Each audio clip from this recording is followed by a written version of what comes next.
Hi guys, welcome to the honeystocks.com weekend report for the 2nd of August 2019. First thing to say, a hell of a week. I don't think there were many of you out there that were prepared for the events that obviously unfolded. But what I do want to do, as well as the usual 15, 20 charts that I feel like should be on your radar for next week, what I'm also going to do is just walk you through, for those of you that missed my analysis on Wednesday, just where I was outlining the key areas that we had to be aware of. What I will do is just walk everybody through that also, just for those of you that maybe struggle a little bit with reading the markets, understanding when to get defensive. But like I said, I've got a heap of ideas for next week. Now, as always, there's heaps of you that follow this religiously. Please pause the video and just make sure you're comfortable with that. And maybe to give myself a little bit of credibility, I'm registered with the CMT Association, working my way towards my chartered status at the moment. And if you enjoy the video, please subscribe to us on YouTube, give the video thumbs up, let me know what stocks are on your radar, and maybe I'll get into the comments and give you my thoughts as well. But I'll just dive into the charts, and I really am just going to quickly talk about for 2 minutes the overall market and the key levels that you need to be aware of. And first up, we have, this is the chart for the Dow. Now, this is a historic resistance area that was finally broken a few months ago. We moved to the upside. However, it's standard failed breakout. We've broken out and we're now falling away to the downside. Now, this is obviously the daily chart. Now, where the support is likely to be found, nobody knows. It's just a waiting game. Let's see what happens. It could well rebound, early next week, and it starts to move back to the upside, which would make me a very happy man.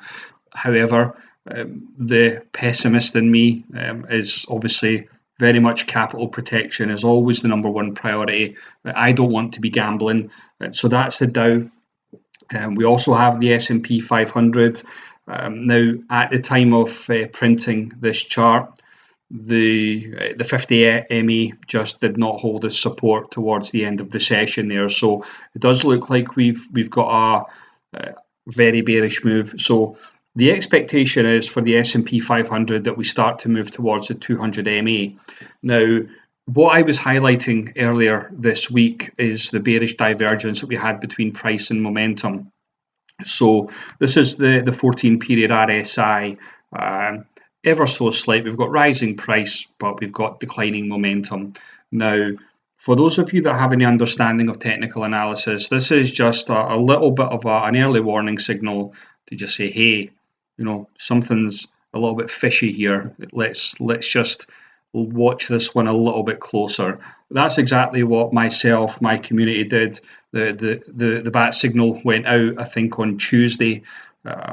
And yeah, everybody understands when to get defensive. So that was one element of it. Obviously, there's many charts that come into play here, but just for the purposes of a quick 2-minute chat about it, that's one of the key areas. We've also got the Russell 2000 here. Now, I think there was a few of us that were hoping for a breakout here in the Russell. It didn't happen. We met resistance again. Again, it looks like we've maybe found support there around the 200 MA towards the end of the session. This again got tested. Now, this is a key level for the Russell. I think the small caps, if we know that there's a basket of 2,000 stocks ready to plummet, that is not good news for the stock market. So I'll be watching the Russell 2000 very closely here for this 200 MA. Tech, again, bearish divergence in tech, and again we've had key support break on Friday here, so that's not good news for tech either. So what I would urge all of you to do, if you are out there and you've been buying this dip up and thinking that the market is always going to recover, certainly we're not in a bearish environment. I'm not saying that, but I think when you have an understanding that the market can fall a lot more than what you think is possible, and I think we just need to look to last year to obviously understand that. it just makes sense to get defensive, wait for the appropriate moment to action, buy positions back into the market, which I fully expect to do in the coming weeks. However, I'll just wait and see, and let the market play out. So with that said, let me just dive into the charts for the stocks that I feel like you can add to your watch list. And again, I'm not saying to anybody to go and buy these stocks on Monday. Just add them to your watch list, and if they meet your own trading plans, your trading rules, investing rules, whatever it is, then feel free to do what you like with it. But first up, we've got PayPal. Now, PayPal again broke support here, which is obviously a key level of support. So I'm just really watching PayPal here to see where it likely gets support. Now, we could potentially get support around the 105 area. If the 105 area does not hold as support, I will be looking at the 200 MA and the $100 round number as potential support area to action a buy position. It's not good news that it reached oversold conditions here on the daily chart, because oversold conditions are not good characteristics of uptrends.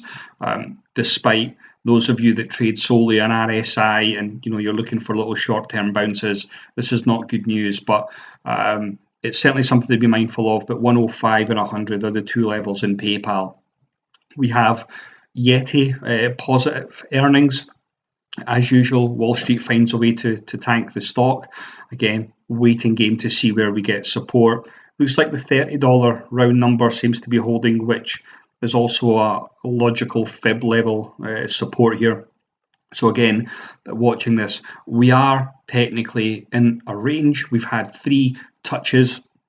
So the expectation for many is that this comes back down again to test 23 before it moves off. So again, I'll just be watching Yeti closely. If it starts to test this upper level, I'll be looking for a breakout. We also have Universal Display Corp here now. Had a hell of a bounce on Friday, so very much still in a bullish environment for Universal Display. I think the concern would come in if you are maybe still holding on to the position at the moment. I think it would be concerning if we seen this level here break around 180. Looks like we got a bounce on Friday, and hopefully Universal Display carries on its merry way. It's had a huge year so far. Like all stocks, the run comes to an end at some point. Hopefully it's not the end for Universal Display Corp. Now, Squidink, I've had so many emails and messages about this one. I get it. There's a lot of frustration out there for many of you. I've seen this a million times, positive earnings, but Wall Street still tanked the stock. Now, the overall market has absolutely played a part in this. However, if you're taking new positions in the lead up to earnings, you're doing things badly wrong. And I have a super popular blog, and I've just done a YouTube video, uploaded that blog as a YouTube video to show you how you can profit at earnings season without gambling. And what we've seen here is absolute textbook. It just gapped down, giving nobody any chance to get out. So I understand the hurt and the frustration, but it just doesn't have to be that way. If you have rules in place and if you've got your trading plan built, you can prevent it. If you are somebody that struggles with your trading, if you don't really know what you're doing, you can maybe stick around for a couple of minutes at the end of this, and there might be something that we can help you with. But absolutely, it's breaking support. It's obviously a good company, so it's a case of just waiting to see where it finds support again before looking to buy back in. Pinterest, for those of you that were in, I hope you understand key levels in the market. It's no coincidence that there was huge selling pressure as this level here, I think it was around 35.50, just sold off, which is completely textbook. So hopefully most of you got out. Now, the thing that you need to watch here is, is this gap going to get filled? Now, it's obviously positive earnings, favourable reaction after, a bit of an annihilation on Wall Street today. So that's good news for Pinterest. But I think the concern, if you're holding at the moment, is this gap coming back to get filled, just because of the selling pressure that's taken over here. So, absolutely with Pinterest at the moment, it is valid to profit take at the moment, absolutely, and wait for, a high probability pullback environment or a breakout to the upside. Now, Starbucks has held up pretty well. Now, this is the weekly chart for Starbucks. As we can see, hell of a move. We met resistance at $100, which is what you'd expect. We've come back down. We've retested an area of support. It looks like it's found a bit of support there. So, it's very much a case. It's in the middle of no man's land at the moment. I think provide this level holds here, I think you could probably take a pullback entry around here, or if you are a bit more conservative, you might want to wait for $100 to clear before moving in. XCOM is a funny one. Again, it's tanked in the last couple of days. Again, obviously not helped by the market. Very much a case of just waiting to see, what happens here. I think that the chart is pretty, self-explanatory. I think if it drops below this level, I think it's good night. However, it does look like it's found a bit of support here. So we know that we're in a bit of a range at the moment. We've had now 4 touches, so we're definitely in a range. So I think a move to the upside would be logical, but very much a case of just waiting to see how this market plays out early next week. Okta's held up pretty well. So we can see, obviously, huge bullish uptrend. Many of my guys have been in this since $60, $80, $100 around there. It's been motoring huge years so far. I think given the market has held up over the last few days, provided there's not any, hugely adverse news, it's difficult to see this level breaking. If it's not broken in the last few days, then I don't know what is going to break it, to be perfectly honest with you. But certainly, if you're in Okta at the moment, just be careful of this level, because if that level breaks, it is a huge early warning signal for you. Hopefully the market moves off to the upside, but very much be on your toes with Okta at the moment, I think. Now, again, lots of messages about this one. Now, I've actually just left this chart as is, and the reason I've done that is I'm just going to explain to you the difference between the breakaway gaps and exhaustion gaps that just don't have any weight behind it. So this was the chart that I posted on the back of the earnings report from Beat. Basically, everything's still in the same place. So it looked like we were gapping up overnight, and this was going to be the level. Now, what happens with a breakaway gap, which is absolutely what we want? It signals a change of trend. It signals to us that we can move in, but it's only valid if we get continuation. Now, we got the gap up. Now, we did not enter into the buy zone. I think the buy zone was around 50. Now, it simply moved to the upside, and then selling took over. Now, the volume of selling was massive. So somebody somewhere, I think, was selling into this strength and dumping positions. And that's just what happens, unfortunately, with earnings. It doesn't matter if the company reports good earnings.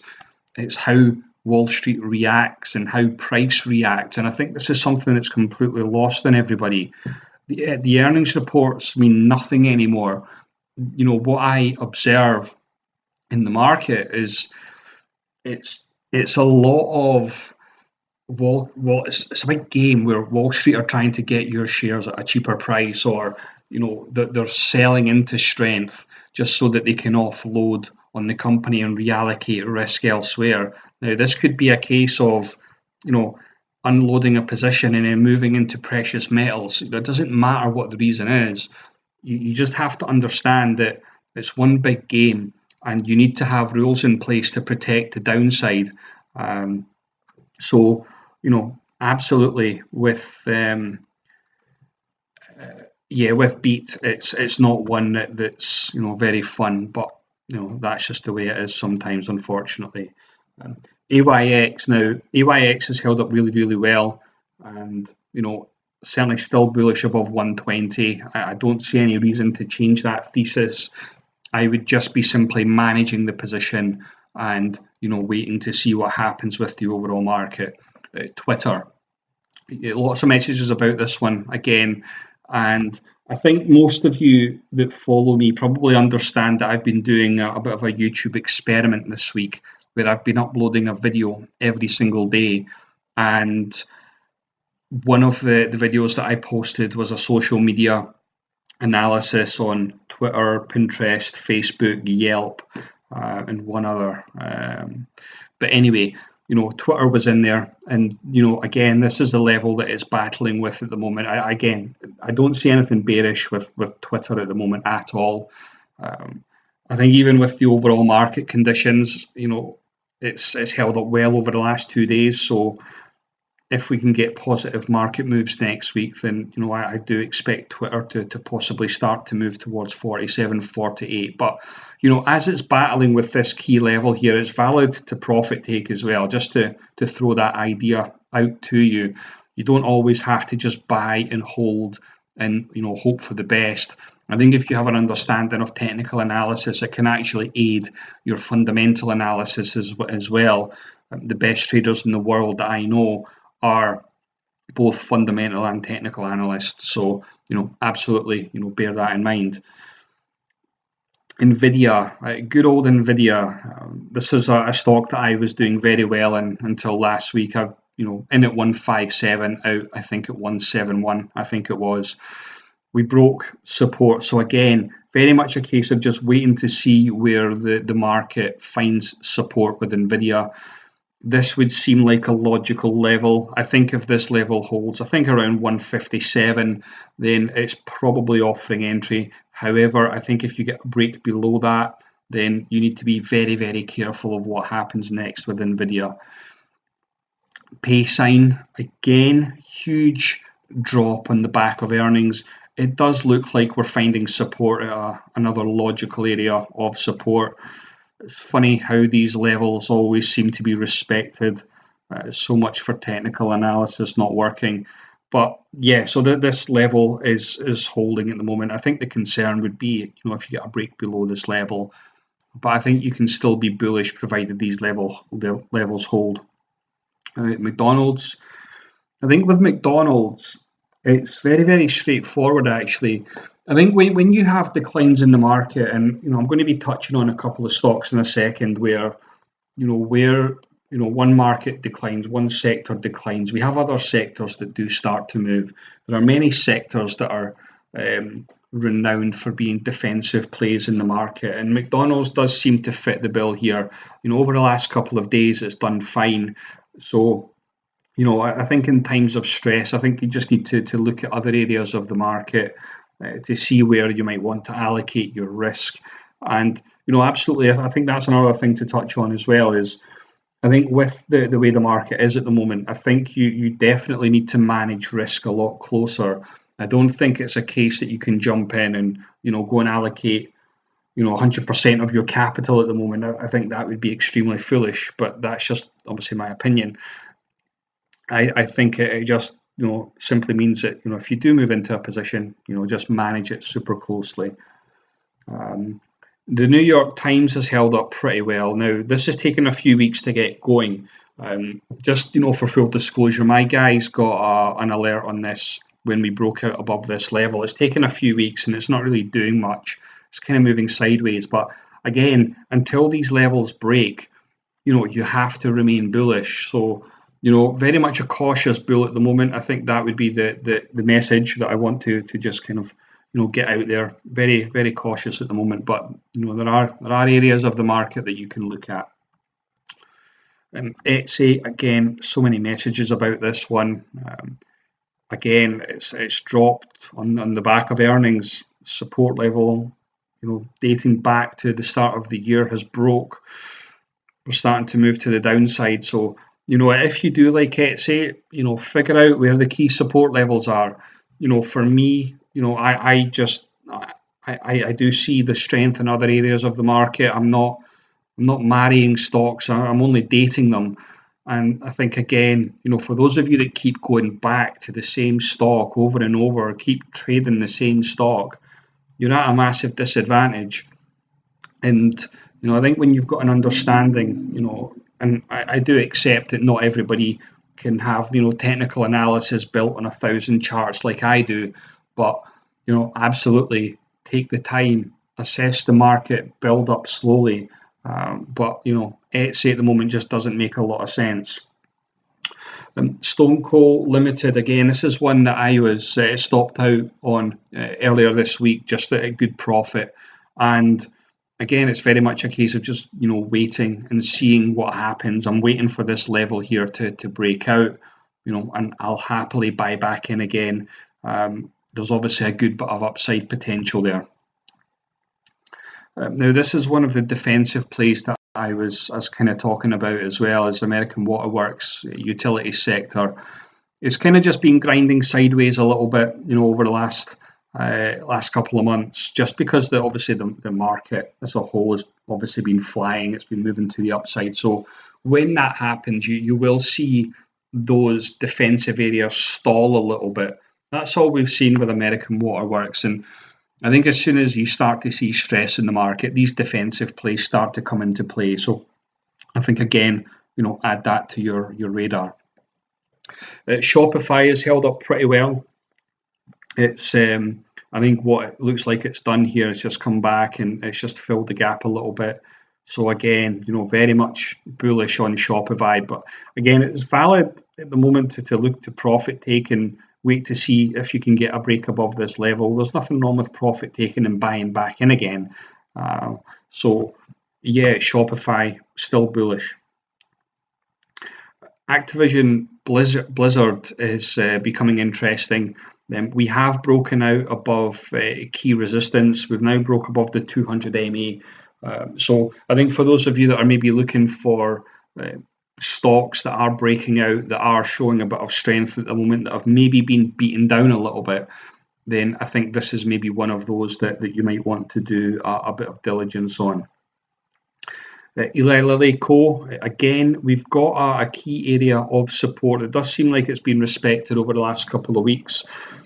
So I think if we get continuation, it's obviously performed well in the last couple of days, and I think if we get continuation, there's a good bit of upside potential there with Eli Lilly. And we also have Zimmer Holdings. Now, again, technical analysis 101.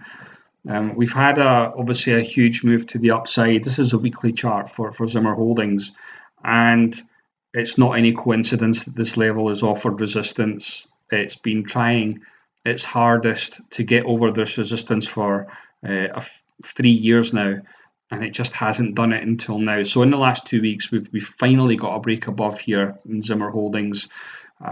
So absolutely, I think this is one of those that you should absolutely add to your radar. I think you can be bullish on Zimmer Holdings above 133.75. I think if you move back below this into this zone here, I think you just say all bets are off. But Zimmer Holdings does look like it's starting to move. So obviously, I've just walked you through. Actually, I think there's maybe 22, 23 charts there, which I know I've talked a lot.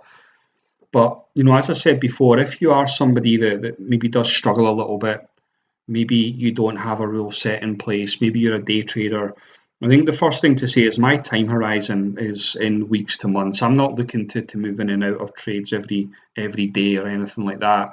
I don't think it's very productive. And absolutely, you're taking on too much risk generally. And it's a big reason why 95% of traders really fail. And maybe you're watching this and you're thinking, what the hell is that? Well, I like to keep things simple. I don't like to overcomplicate things. And as I said to you before, I'm Sam, and I am currently studying towards my CMT designation at the moment, which, as I said before, is absolutely massive. and I also run honeystocks.com trading school. And the one thing that I do realize is that the path for a trader can be a very difficult one. It's not a straightforward case that you can just jump into the market and start making money.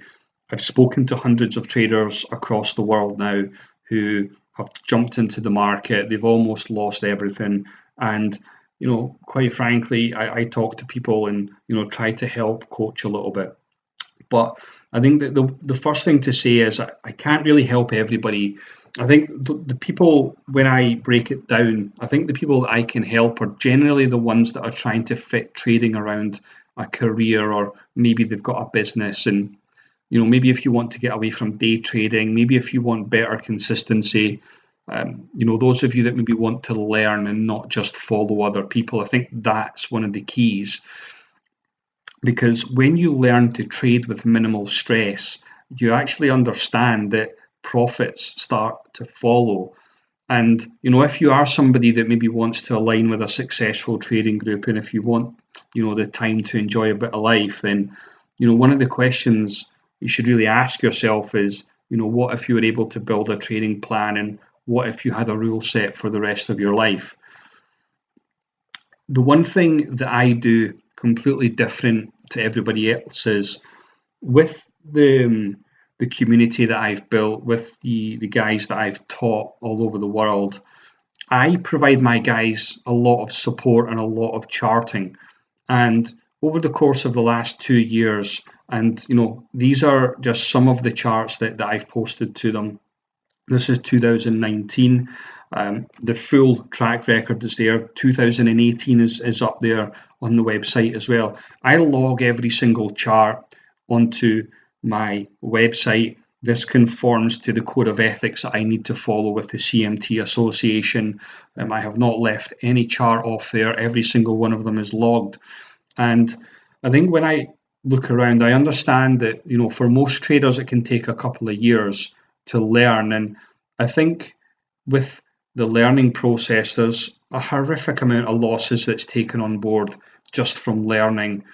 A lot of you are going to be learning from YouTube, and a lot of you are going to be reading from books, and many of you are just going to say that to the market. And I think with what we do at honeystocks.com, we genuinely believe in making a difference. You can jump onto our website and check out the testimonials. These are all legitimate individuals, are all part of my trading group and so forth. And I think one of the questions you maybe need to ask is, if you are somebody that struggles, do you want to keep doing it the way that you're currently doing it, or are you open to maybe learning a new way? If you are somebody that's maybe looking to learn a new way, learn a new style, and a stress-free style, feel free to jump onto our website, honeystocks.com. Just need to click apply. Many of you will have come through to the website just from the various links on social media. Just below this video there is a calendar. I strongly urge you to just choose a time, tell me what you struggle with, and we'll have a super chill conversation, and we'll see if we can help you in some way. Very straightforward. And like I said, I've had hundreds of conversations at this point with disillusioned traders across the world, and I'm not going to try and push you into anything that you're not wanting to go down. I'll see if I can help you on a call.